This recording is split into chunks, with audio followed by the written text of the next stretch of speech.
Diretta Radiotočke.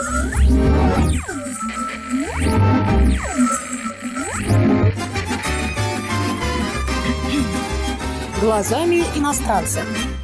Я приветствую всех, кто сейчас слушает радиостанцию «Радиоточка». Это программа о жизни в Казахстане глазами иностранца. Меня зовут Бутагос Сидахметова. У меня сегодня в гостях немецкий художник, фотограф Дитера Зайца. Добрый день, Дитер. Дитера Зайца изучала дизайн и социологию в Берлине, искусство фотографии и визуальной коммуникации, входила в курс обучения, получил степень доктора политических наук в университете Бремена. Прежде чем посвятить себя документальной и изобразительной фотографии, Дитер работал в сфере исследований, бизнес-консалтинга и управления персоналом. Позже окончил курсы в школе фотографии в Берлине и школу Литлих в Кёльне. Как свободный фотограф живет в городе Бонн и Берлин. В Алматы у Дитера проходит фотовыставка «Виртуальные ландшафты». Она проходит в музее имени Алихана Костеева в Алматы.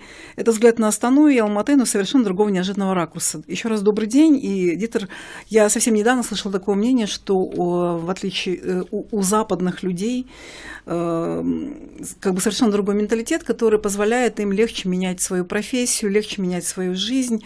И для меня это вот пример такого вот... Ваша жизнь как раз такой пример, потому что вы в свое время были ученым, социологом, и в какой-то момент поменяли профессию и совершенно стали заниматься другим делом. Как это пришло решение, и есть ли среди ваших друзей, может быть, такие же смелые люди? Well, it's also in Western countries and in Germany very, very different. Да, в Германии, вы совершенно правы, в Германии и на Западе это очень по-разному, очень отличается от постсоветского пространства. Also, we also have professions. People have the very long time for a very long time, and perhaps they change one time or two times, and not such a broad scope as I did it. Ну, вы знаете, да, такие случаи происходят, тоже имеют место в Германии, но обычно это 2-3 раза в жизни, вот, но не так вот распространено слишком широко. But anyway, things are at the moment in the last 10-20 years changing very rapidly in Germany. Но в последние 10-20 лет в Германии такой процесс очень стремительно нарастает. So what concerning my changes, it looks like very big changes I did. And ну, что касается меня, на первый взгляд, это кажется, что это очень большая перемена в моей жизни, но... And they are quite big in a certain way. Ну, в определенном смысле, да, это большая перемена. But if you look at it from another point of view, there are not so big differences as it looks at the first sight. Но на самом деле, если вы посмотрите с другой точки зрения, то вы поймете, что это не такая большая разница на самом деле. So there are some very important common things between photography and sociology. И в социологии, и в фотографии есть какие-то общие аспекты, очень близкие друг к другу. The way I perceive these two different professions. Так как я реализую эти две разные профессии, то у них есть на самом деле очень много общего. My interest as a photographer is just to discover the world. Как фотограф я просто открываю для себя мир. Это главная моя цель. And to give an interpretation to the world by my И pictures. интерпретирую через свои фотографии мир, который я вижу. And as a sociologist, I did quite the same. Но как социолог я делаю почти то же самое. Of course, the methods are completely different. Ну, методы, конечно, совершенно разные. And now for me, coming back to photography since 5-7 years, it's a very interesting thing to look at things also with an eye of a sociologist. И когда я делаю свои фотографии последние 5-7 лет, я не только делаю фотографии как фотограф, но также как социолог. Ну, кстати, я была на ваших действительно интересной фотографии, совершенно другой взгляд на нашу казахстанскую действительность. Спасибо вам за это. Почему все-таки Казахстан стал предметом такого более глубокого изучения? I attended your exhibition, and I would like to say you big thanks because what I have seen there, it's a really different point of view of Kazakh reality. Kazakhstan became your focus. Well, why Kazakhstan is so interesting for you? Yeah. Well, first of all, I would say this is a very small part of Kazakhstan. Ну, вот то, что я выставил на своей выставке, это какая-то небольшая часть Казахстана. And this series, Virtual Landscapes, is only one of different various series I did in Но на самом Kazakhstan. деле я снимал то, что вы видите, виртуальные ландшафты. Это одна из многочисленнейших серий, которые я снимал в Казахстане. For example, I also do pictures of real landscape. И я тоже делал фотографии настоящих ландшафтов и пейзажей, And of people and и portraits. людей, и портреты, да. So, but anyway, your question was, sorry. Why did you choose Kazakhstan for it? For your research. Yeah. Well, that's a quite long story. Это длинная история. I was interested in the former socialist republics of the Soviet Union. Во-первых, я интересовался историей республик бывшего Советского Союза. Since the breakdown of the Soviet Union. После того, как с того времени, когда распался Советский Союз, since 25 years. где-то 25 лет назад. At that time, I was working as a researcher. И в то время я был ученым-исследователем. And friends of mine specialized in doing research on the transformation processes in these countries. И мои друзья делали специальные исследования в области трансформации этих республик из одного политического строя в другой. So this was most interesting for me. Это было очень интересно для меня. To follow these discussions and to be involved in these discussions. Быть вовлеченным во все эти дискуссии, во все эти процессы. And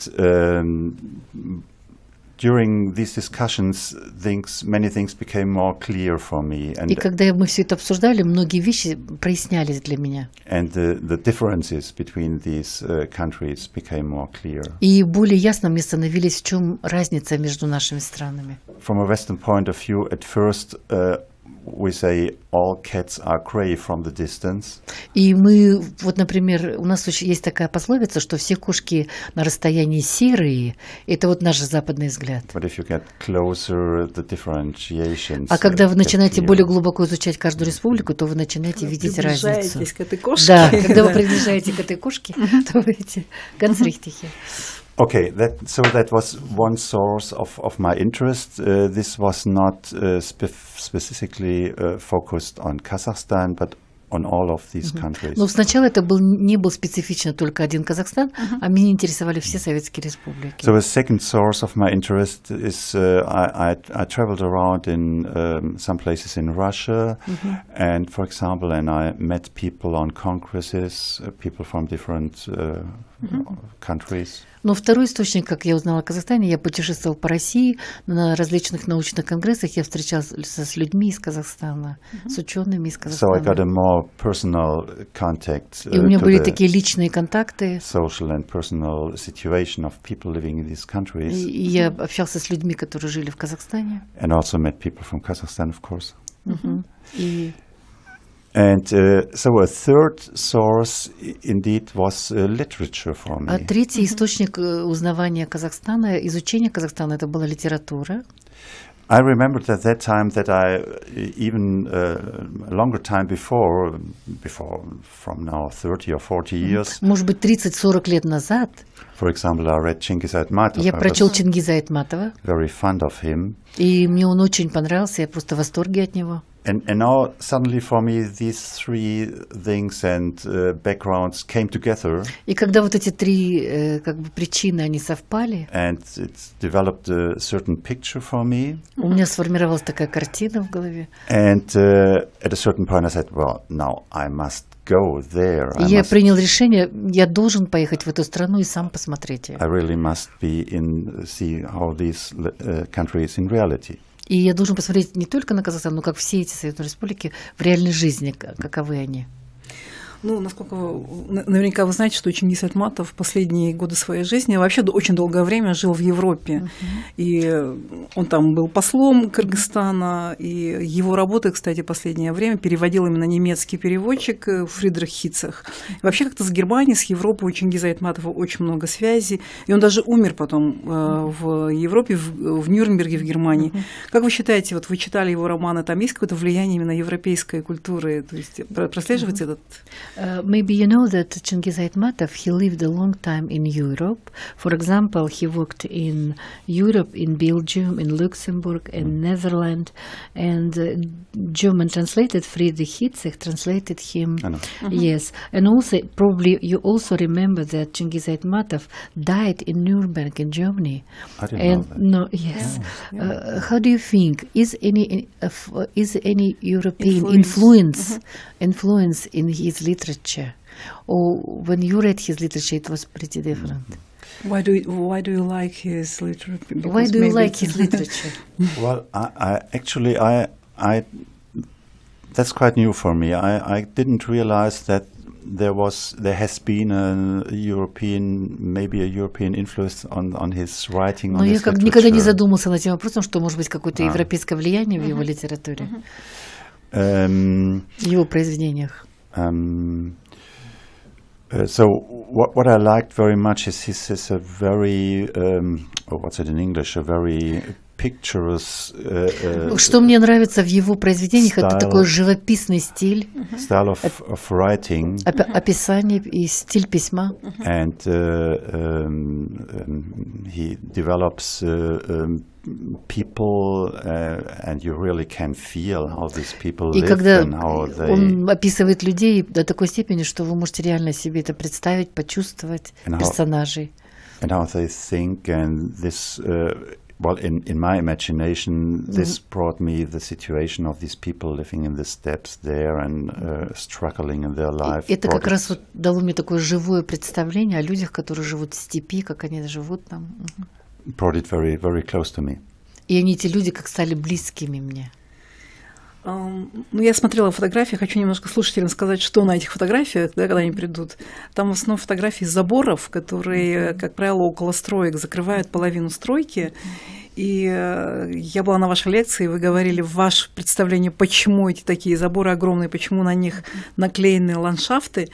Но одна из причин, с которой я совершенно согласна, мне кажется, что за этими заборами просто прикрывают ими грязь, мусор и какое-то вот нежелание что-то делать.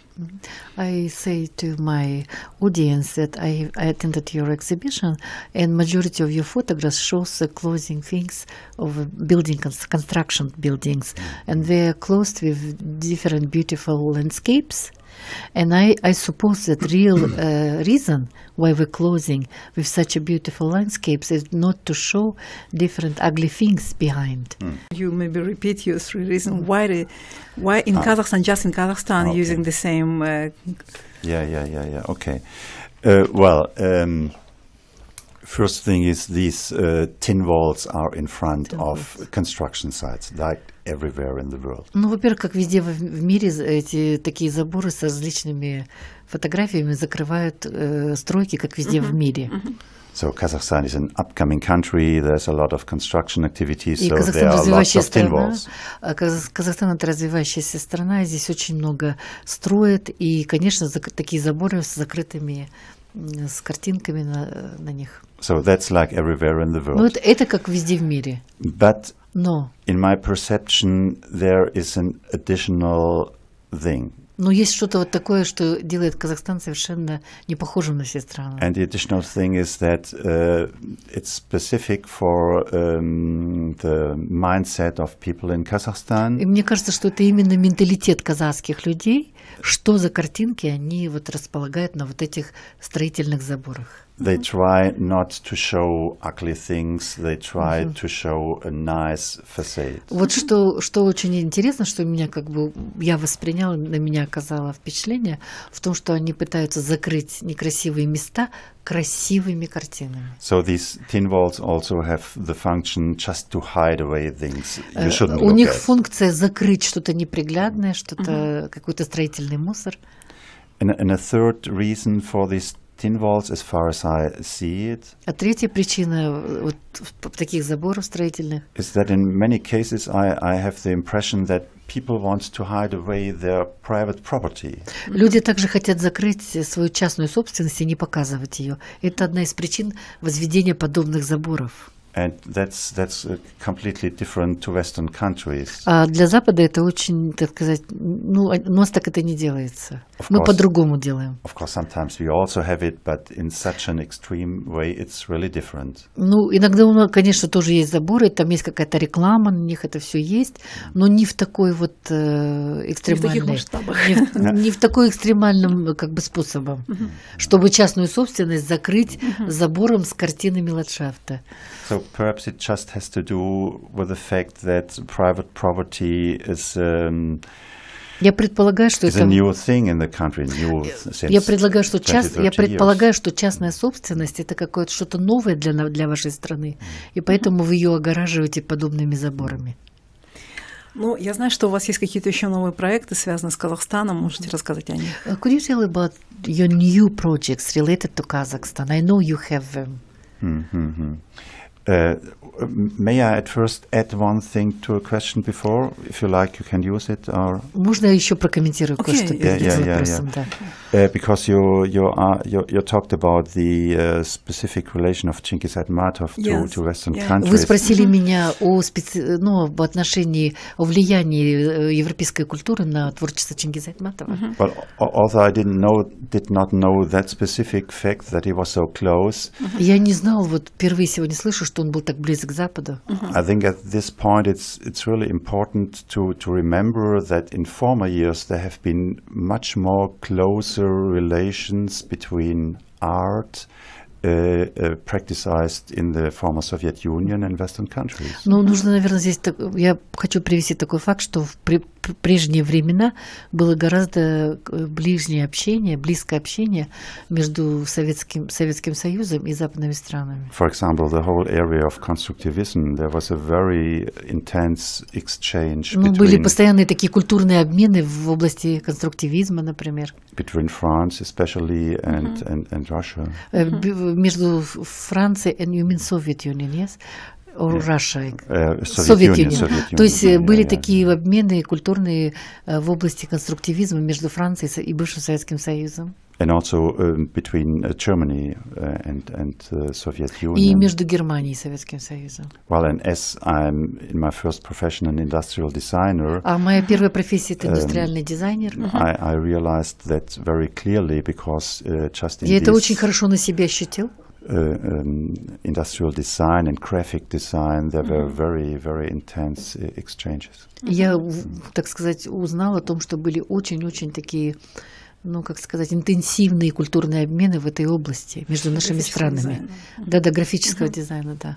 Well, and why do I look at these things? I think the really interesting. Почему я об этом вдруг вспомнил? Потому что они очень интересны. Thing and the thrilling point is that nowadays we have much more possibilities to exchange. А сейчас кажется, что наоборот гораздо больше возможностей для таких культурных обменов. To exchange ideas, positions, для того, чтобы обмениваться различными идеями, различными позициями. But very often I think но очень часто in former times the exchange has been more intense than today. Но мне кажется, что в прежние времена подобные обмены были более интенсивными.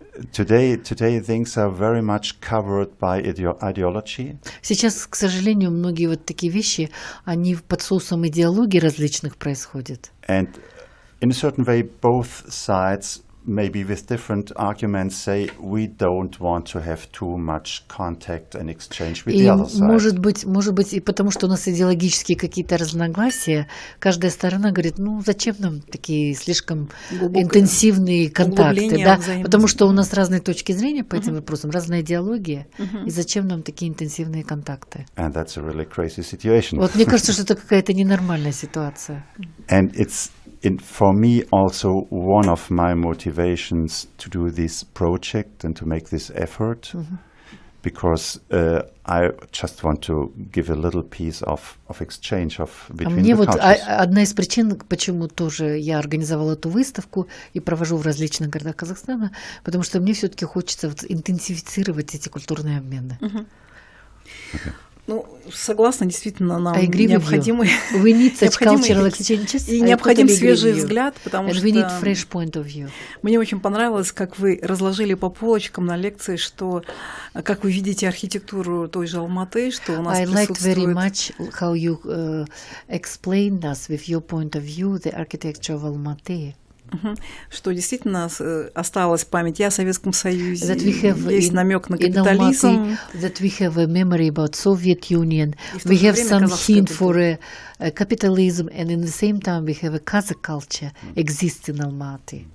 And I like this, you like mentioning, your highlights of all these features of Kazakh Как вы думаете, architecture. вот это вот как бы союз трех разных архитектур или разных культур, он помогает или все-таки мешает внешнему виду Алматы? How do you think all these three parts, Soviet aspect, Soviet part, Kazakh part, and business part, pro-Western business part of Almaty's architecture, is it a nice union?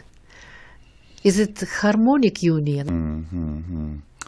Well, I think you cannot say that in any case it's a harmonious. Ну, нельзя сказать, что это гармоничный союз. Ну, как бы. I think it's a little bit here the same like in many Western countries. Но мне кажется, как во многих западных странах здесь точно так же. That we often do not appreciate the things coming from yesterday and Мы часто не ценим того, что у нас было вчера. the heritage. Да, наше наследие. The heritage Yes, of absolutely correct. the past. Heritage, yes. So in Western countries, for example, we made very big sins. Но мы, к сожалению, грешны в западных странах, Putting away old уничтожая architecture. некоторые архитектурные памятники древности. Ну, And later we really regretted it. а позже мы об этом очень жалеем. Not to integrate. Потому что мы не интегрировали их вот в какую-то архитектурную среду. Architecture coming from the past and not to conserve it and to restaurate it Не сохранили ее, не реставрировали ее, потом начинаем жалеть. and to combine it with new architecture. И не объединили and ее new как-то elements. в таком с новой архитектурой. И мы начинаем об этом сожалеть. I think you have the same problem. Мне кажется, здесь у вас тоже есть такая проблема. Of course, new things are always very attractive. Ну, конечно, новые красивые здания, они всегда привлекательные. And there are also economic interests. И есть какие-то экономические интересы. To use building sites as economically as possible and И использовать эти здания как можно как бы выгоднее на вашей экономике. so there are often Часто frictions and contradictions between иногда есть такие противоречия. Не все так гладко в этих вопросах, getting things together. чтобы все это вот объединить и как-то найти самое лучшее решение. Ну и все-таки вернемся к И вопросу we will о return to новых the- проектах. About your new projects about Kazakhstan, please. Yeah, Could you tell us about your new projects? Well, the whole project, I just call it the Kazakhstan project, Я называю этот проект вообще весь Казахстан.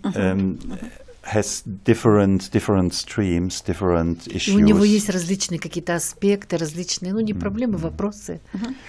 And I first want to tell you the common thing Мне I хочется сказать, look что at. какие общие вопросы меня So волнуют.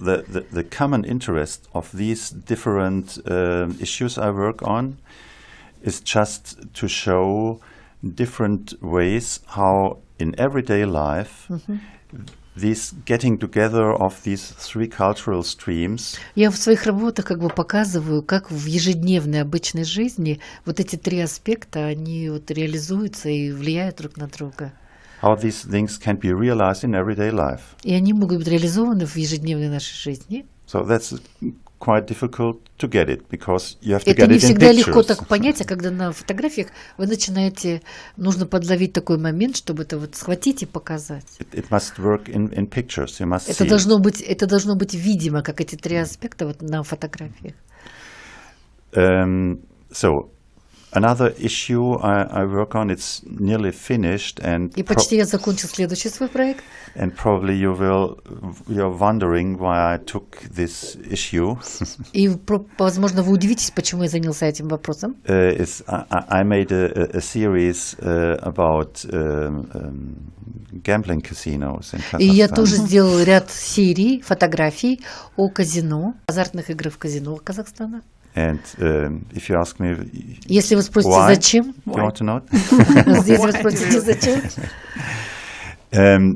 Well, I did it because for me, the way in Kazakhstan the development of this gambling industry is handled is quite typical for the country. Но мне кажется, что я сделал эти серии, как вот эта индустрия развивается, она очень типична для Казахстана. Поэтому я как бы сделал такие серии об азартных играх, о казино. First, in the 90s, these casinos mushroomed up everywhere in the country. Ну, например, вот они росли такие казино, они росли как грибы в 90-х годах в стране. Because some people got very much money by privatization and things like that. И у людей были большие деньги от приватизации, они хотели их куда-то... So then you realized this is a problem. Но потом вы поняли, что это проблема. Because it causes conflicts. Many people, И очень много возникает конфликтов на этой почве. most people got very poor in the 90s, really И social большинство problems. людей жили очень скромно, очень небогато в 90-е годы. И возникали социальные проблемы. And some showed off and А некоторые gambled демонстрировали with their money. теряли свои колоссальные средства, колоссальные деньги во время игры в азартные игры. So therefore there was the decision round about 2006 or 2007 И мне кажется, в 2006 или 2007 году было принято решение to close down all these закрыть в центральных городах подобные заведения. gambling sites all over the country and to concentrate it in two cities, И только вот там в каких-то определенных городах их разрешить. Kapshagan and В Borovoy. Ковчегае и Боровом. Kapshagan and Borovoy.